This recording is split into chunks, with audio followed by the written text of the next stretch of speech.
Hello everyone. इस lecture के अंदर हम एक क्वेश्चन को डिस्कस कर रहे हैं कि Cl2 का ब्लीचिंग एक्शन के बारे में बात कर रहे हैं। ठीक है, ब्लीचिंग एक्शन किसका? आपके पास Cl2 का और Cl2 का प्लस में SO2 का। हम कहते हैं कि Cl2 का ब्लीचिंग एक्शन है, ये कैसा होता है? परमानेंट होता है। जबकि अगर मैं SO2 की बात करती हूं, इसका ब्लीचिंग एक्शन कैसा होता है? टेम्परेरी होता है। ब्लीचिंग एक्शन का मतलब समझते हो ना, कि कोई भी कलर्ड आपने सब्सटेंस किया, उसको अगर आप ब्लीच करते हो तो वो कलरलेस में कन्वर्ट हो जाएगा। अगर परमानेंटली कलरलेस बना रहा तो हम कहेंगे ब्लीचिंग एक्शन परमानेंट है।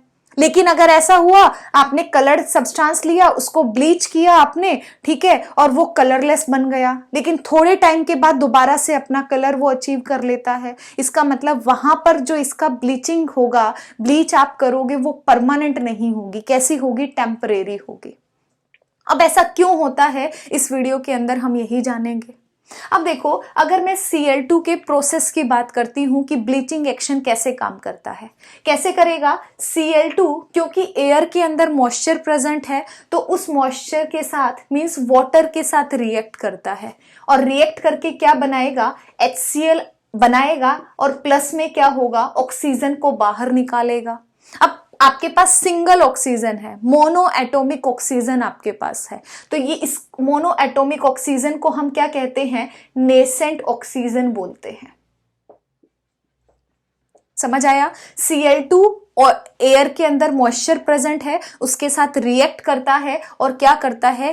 नेसेंट ऑक्सीजन जनरेट करता है। और यही नेसेंट ऑक्सीजन किसके लिए रिस्पॉन्सिबल होती है? इस के ब्लीचिंग एक्शन के लिए रिस्पॉन्सिबल होती है। मतलब अगर मैं कोई भी कलर्ड सब्सटेंस लेती हूं, मैंने क्या लिया? कोई भी कलर्ड सब्सटेंस लिया, और इस कलर्ड सब्सटेंस के अंदर अगर मैं क्लोरीन डालती हूं और मैं जानना चाहती हूं कि इसका ब्लीचिंग एक्शन कैसे होगा, तो ये क्यों होता है? क्योंकि ये वाटर के साथ रिएक्ट करके नेसेंट ऑक्सीजन को प्रोड्यूस करता है, और यही नेसेंट ऑक्सीजन इस कलर्ड सब्सटेंस के साथ जाकर रिएक्ट करती है और इसको कैसा कर देती है?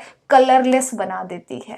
मींस ब्लीचिंग एक्शन किसकी वजह से हो रहा है? इस नेसेंट ऑक्सीजन की वजह से हो रहा है। दूसरी बात देखो, मैंने क्या किया? कलर्ड सब्सटेंस के अंदर ये नेसेंट ऑक्सीजन जाकर रिएक्ट कर रही है, इसका मतलब यहां पर एडिशन ऑफ ऑक्सीजन आपके पास हो रहा है, और एडिशन ऑफ ऑक्सीजन को हम क्या कहते हैं? ऑक्सीडेशन कहते हैं। दूसरे वर्ड में आप ये बोल सकते हो कि ऑक्सीडेशन की वजह से आपके पास ब्लीचिंग एक्शन किसका होता है? Cl2 का होता है। क्लियर है? अब मैंने किसी भी कलर्ड सब्सटेंस के अंदर ऑक्सीडेशन कराया तो आपके पास कलरलेस बन गया। अब क्योंकि इसका ऑक्सीडेशन किया है, यहां पर जो आपको कलरलेस सब्सटेंस मिल रहा है वो कैसा मिलेगा? ऑक्सीडाइज फॉर्म के अंदर मिलेगा। क्लियर है? अब देखो, एक थोड़ी सी नजर SO2 पर भी डालते हैं। SO2 भी सेम काम करेगा। कैसे? क्योंकि SO2 भी क्या करेगा? एयर के अंदर जो मॉइस्चर प्रेजेंट है उसके साथ रिएक्शन करेगा। क्या बनाएगा? आपके पास सल्फ्यूरिक एसिड बनाएगा। सल्फ्यूरिक एसिड के साथ ये क्या करता है? नेसेंट हाइड्रोजन बनाता है। ये इंपॉर्टेंट है। Cl2 है, वो नेसेंट ऑक्सीजन बनाता है, और इस नेसेंट ऑक्सीजन की वजह से ही क्या होता है? ब्लीचिंग एक्शन शो करता है। क्योंकि हमने ऑक्सीजन का एडिशन कराया, मींस ऑक्सीडेशन की वजह से या नेसेंट ऑक्सीजन की वजह से क्या होता है? ब्लीचिंग एक्शन शो करता है। SO2 के अंदर आपके पास क्या बन रहा है? नेसेंट हाइड्रोजन आपके पास बन रहा है। ठीक है, इस नेसेंट हाइड्रोजन की वजह से, या फिर मैं क्या कहूंगी कि आपके पास किसी भी कलर्ड सब्सटेंस के अंदर आप क्या डाल रहे हो? हाइड्रोजन डाल रहे हो, और एडिशन ऑफ हाइड्रोजन को मैं क्या कहती हूं? रिडक्शन कहती हूं। और तो आपके पास ये क्या बनता है? कलरलेस बन जाता है। समझ आ रही है बात? ठीक है, क्या है? Cl2 का जो प्रोसेस है ऑक्सीडेशन की वजह से हो रहा है, और SO2 आपके पास है, उसका जो प्रोसेस है वो आपका रिडक्शन की वजह से हो रहा है। अब देखो, क्योंकि ऑक्सीडेशन कराया तो ऑक्सीडाइज आपको सब्सटेंस मिलेगा, और अगर मैं रिडक्शन करा रही हूं तो आपको क्या मिलेगा? कलरलेस आपको, या फिर हम क्या कहेंगे? रिड्यूस्ड सब्सटेंस आपको यहां पर मिलेगा। अब क्योंकि रिड्यूस सब्सटेंस आपको मिला है और आपको पता है बाहर एयर में फिर से क्या है, मॉइस्चर प्रेजेंट है, साथ में ऑक्सीजन गैस आपके पास प्रेजेंट है, ठीक है। तो ऑक्सीजन के प्रेजेंट होने की वजह से एयर में, तो यहां पर फिर से क्या होता है, इसका ऑक्सीडेशन हो जाता है।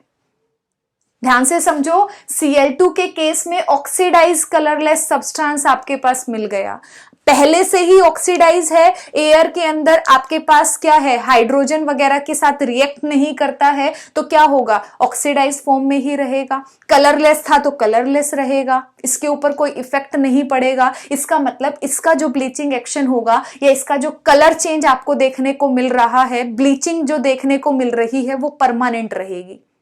लेकिन यहां पर क्या है, क्योंकि आपको रिड्यूस्ड मटेरियल मिल रहा है, कोई भी कलर्ड मटेरियल अगर आपके पास है उसके अंदर SO2 डाल दिया, मतलब उसका रिडक्शन आपने करा दिया, तो रिड्यूस्ड फॉर्म देखने को मिलेगी। अब क्योंकि एयर में ऑक्सीजन प्रेजेंट है और ऑक्सीजन के साथ रिएक्शन करने का मतलब क्या है कि ऑक्सीडेशन। अब रिड्यूस्ड फॉर्म है तो ये क्या कर सकती है, ऑक्सीडाइज हो सकती है, और एयर की प्रेजेंस में क्या करेगा, थोड़ी देर के बाद आपके पास ऑक्सीडेशन रिएक्शन को शो करेगा। तो जो ये कलरलेस सब्सटेंस था वो फिर से क्या करता है, कलर्ड बन जाता है, ठीक है। इसीलिए हम क्या कहते हैं कि जो SO2 है, इसका जो ब्लीचिंग एक्शन है वो क्या होता है, टेम्परेरी आपके पास होता है। नॉर्मल डेली लाइफ का एग्जाम्पल आपके पास है, आपको रीजन पता होना चाहिए। थैंक यू, अगले लेक्चर में फिर मिलेंगे।